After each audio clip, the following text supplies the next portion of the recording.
A batalha entre mestre e aprendiz se inicia. Lau foi derrotado e perdeu seu submarino. Finalmente, a forma Sulong de Beppo é revelada e ela é monstruosa. Qual será o objetivo do Aokiji junto aos piratas do Barba Negra? Se você quer saber tudo sobre o capítulo 1081 de One Piece, fica comigo até o final que eu estarei trazendo para vocês muita coisa e vários pontos bem interessantes sobre este capítulo. Mas antes de começarmos o vídeo, eu sou o Thales e sejam bem-vindos ao canal Tefa. Neste capítulo nós temos uma capa colorida onde todos os homens do bando do Luffy estão dormindo, com exceção do Sanji que está lendo um livro. E também vemos alguns esquilos que estão comendo nozes em cima de algumas bolhas flutuantes que saem dos narizes de quem está dormindo. E é interessante que essas bolhas flutuantes remetem ao capítulo passado, onde o Vasco Shot flutua nas bolhas que estão saindo do nariz do San Juan Wolf. E seguindo, o nosso capítulo começa dando continuidade na batalha do capítulo passado, entre Garp contra os piratas do Barba Negra, com o navio do Garp ainda flutuando sobre a cidade, mas já prestes a pousar, se é que nós podemos chamar desta forma. É interessante a gente reparar que existem raios negros por todo o lado, em consequência do golpe do Garp,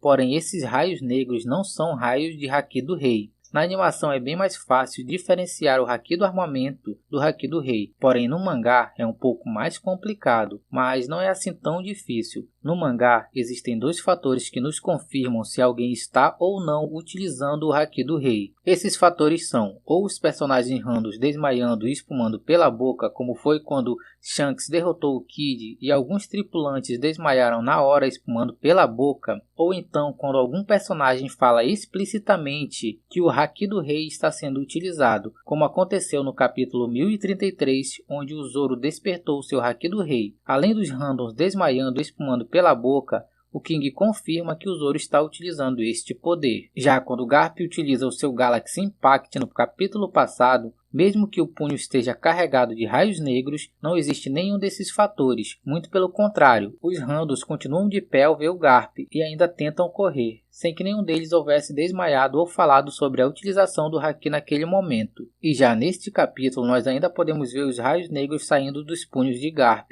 e os randoms desacordados, mas sem nenhuma espuma pela boca, o que significa que eles desmaiaram devido ao impacto do golpe do Garp e não pela utilização do Haki do Rei. E aí você pode estar me perguntando, então que raios negros são esses saindo dos punhos de Garp? Bom, muito provavelmente esses raios negros sejam do Haki do armamento avançado do Garp, juntamente com o Haki de fluxo avançado em um nível que nós nunca antes havíamos visto. No capítulo 937 do mangá, quando o Zoro enfrenta o Killer na Batalha da Ponte, ao dar o golpe final, as espadas do Zoro possuem algo parecido como um líquido negro saindo delas, sendo que nesta época Zoro ainda não utilizava o Haki do Rei. Então, muito provavelmente, isso era o Haki do armamento do Zoro, junto com o Haki de fluxo que ainda estava em fase de aprendizado, e por isso ele ainda não tinha forma e se parecia com um líquido negro. Já o Haki do armamento de Garp é tão absurdo que a sua forma avançada toma a forma dos raios negros de um Haki do Rei. A verdade é que muito provavelmente Garp possua sim um Haki do Rei, porém, o fato é que até o momento ele ainda não utilizou tal poder. E voltando ao capítulo atual, vemos que Garp chega ao solo e Prince utiliza os seus poderes de argila para aparar o navio de Garp.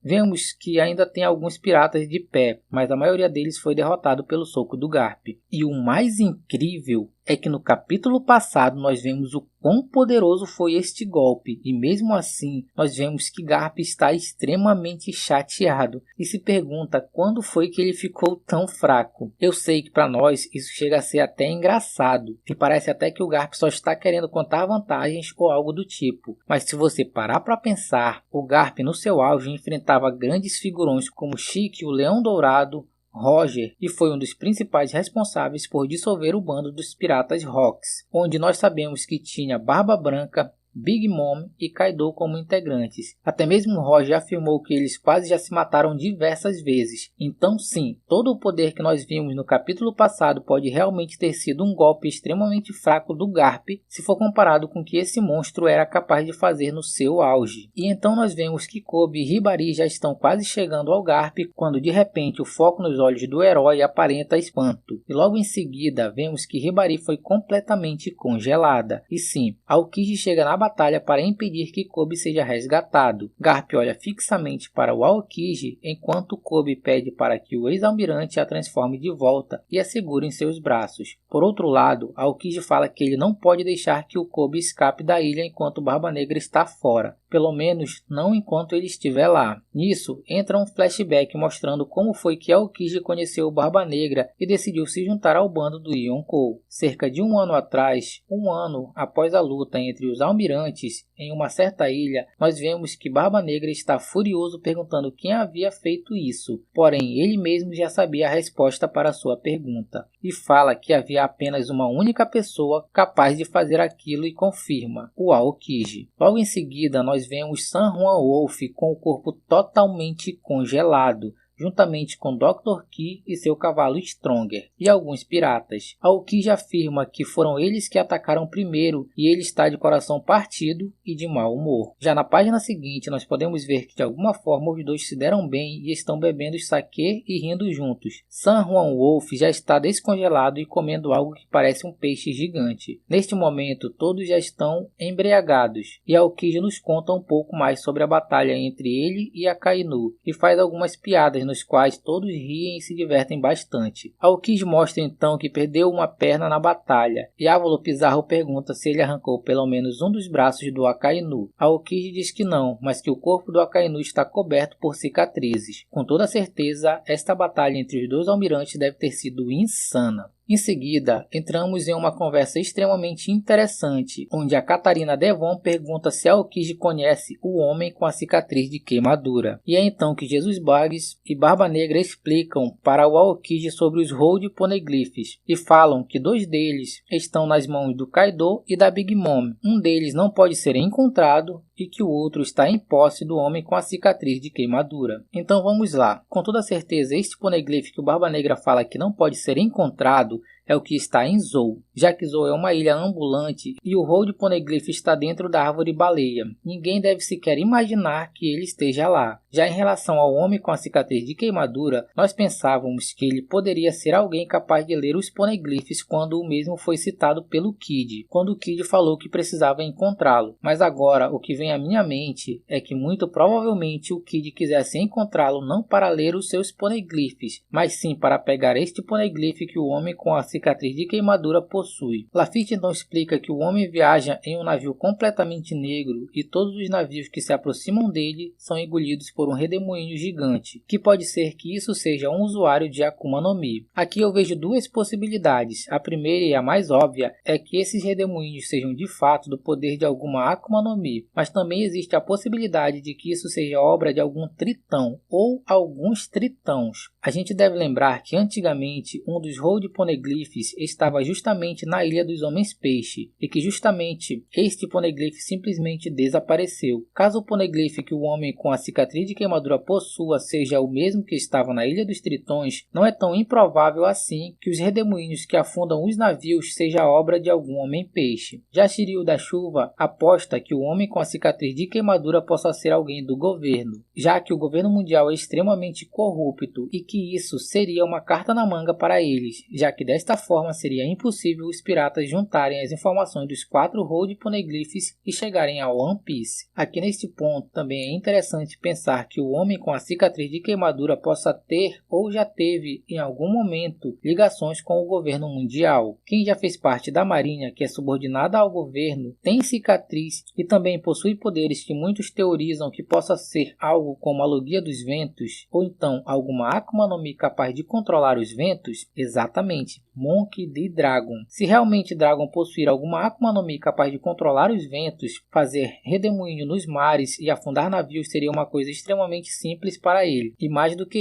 isso seria um dos fatores para explicar também por que ele é o homem mais procurado do mundo, já que ele seria o homem que era responsável por guardar o Road Poneglyph do governo mundial e acabou roubando-o para si próprio. Mas continuando com o capítulo, Aokiji fala que a única coisa que ele se lembra sobre algo relacionado aos poneglyphs é de um bom amigo que desafiou o governo e dos olhos tristes de uma jovem cujo destino estava em suas mãos, se referindo, claro, ao gigante Saul e a Nico Robin. E nesse exato momento, Lafitte sussurra com Tite, e repare na capacidade de audição do Aokiji. Não é à toa que ele estava no mais alto posto da marinha, abaixo somente do almirante de frota. Todas as suas técnicas e habilidades de batalha são extremamente apuradas. Ter uma audição extremamente aguçada não deve ser algo tão difícil para ele. Após ouvir o que disse o Lafitte, Aokiji fica tão irritado e fala que vai mandar todos eles para um mundo de gelo. E se recorda de já ter ouvido que eles estavam caçando usuários de Akuma no Mi. Mas de imediato Barba Negra pede desculpas pelo seu companheiro e fala que ele não está ali para lutar. Na verdade, muito pelo contrário. Ele pergunta então se o Aokiji não quer entrar para o seu navio. Barba Negra fala que mesmo que ele tenha sido demitido da marinha, ele não foi demitido da justiça e que ele ainda tem algo para oferecer. E Aokiji responde que a sua justiça é diferente. É interessante notar o nível da capacidade de reação do Aokiji, que em poucos segundos já havia congelado tanto o Álvaro Pizarro quanto o Vasco Shot. Aokiji então fala para o Barba Negra não falar bobagens, que não é porque eles beberam juntos que ele pode confiar no Barba Negra. E então Barba Negra retruca, dizendo que eles não são amigos que estão navegando juntos, que quando você é um pirata, se os interesses estão em comum, então está tudo bem, você é livre para fazer o que você quiser. E então nós voltamos ao presente, onde Garp ordena que Aokiji faça a Hibari voltar ao normal, que deixe Kobe ir e que ele volte para a marinha. Aokiji então fala que Garp sempre fala tudo o que quer, mas que nenhum de seus pedidos será realizado. É legal a gente ver que o Aokiji chama o Garp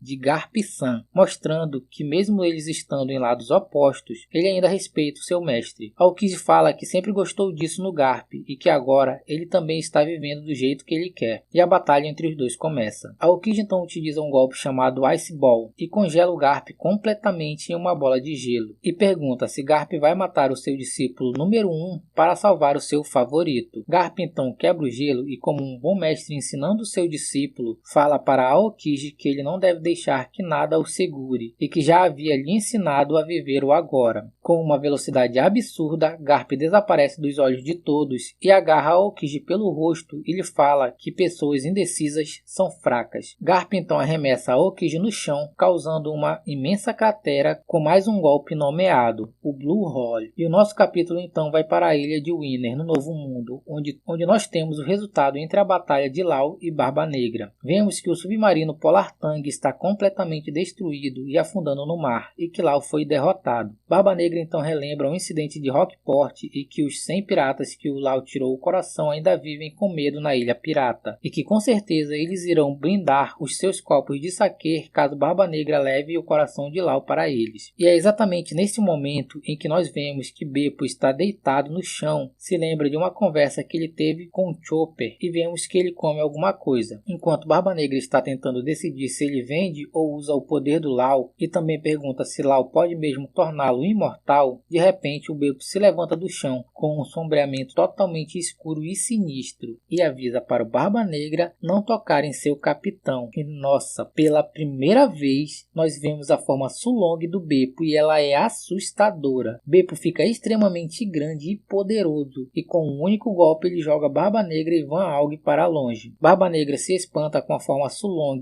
já que ali onde eles estão não tem a presença da lua. Então, ao que tudo indica, Chopper fez para o Beppo algum medicamento que faça a forma Sulong dos Minks despertar mesmo sem a presença da lua. Com toda certeza não é uma Rumble Ball, já que o Chopper é um animal que comeu a fruta do humano e não é um Mink. Por esse motivo, devem ser duas coisas diferentes. Mas continuando, nós vemos que Beppo conseguiu pegar o Law e fugir da ilha nadando. Law pede para que ele volte, porque ele não pode deixar os seus companheiros para trás. Mas Beppo fala que não pode voltar e que Law deve confiar neles, já que dos polos gelados do norte até agora, eles sempre sobreviveram e que nenhum deles irá morrer. E enquanto Beppo em pensamento suplica para que Law não morra, nós vemos o narrador falar que, liderados pelo pirata Trafalgar Law, os piratas Ré foram derrotados. E é isso, meus amigos, que capítulo foi esse? Muitas informações e batalhas cada vez mais insanas. Eu peço desculpas pelo vídeo ter ficado muito muito longo, mas não teve jeito. Se você gostou, eu te peço que você deixe o seu like e também comenta aí o que você achou desse capítulo. Já que o Aokiji está na Ilha Pirata, qual integrante dos Piratas do Barba Negra você acha que está indo para Egghead? Eu já havia feito um vídeo falando que o Lau iria perder e também nas chances do Luffy perder em Egghead. Caso você queira ver este vídeo, eu vou deixar o link na descrição e no comentário fixado. Então, muito obrigado por ter assistido até aqui e até o meu próximo vídeo.